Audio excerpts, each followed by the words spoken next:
тяга хорошая. Так, здесь у нас тоже все горит, тяга есть.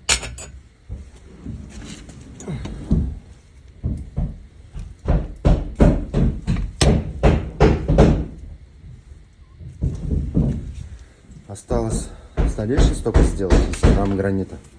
Сейчас это все подсохнет. Я не знаю, если погода хорошая будет, теплую положим. Если нет, то на весну. На весну только эту часть.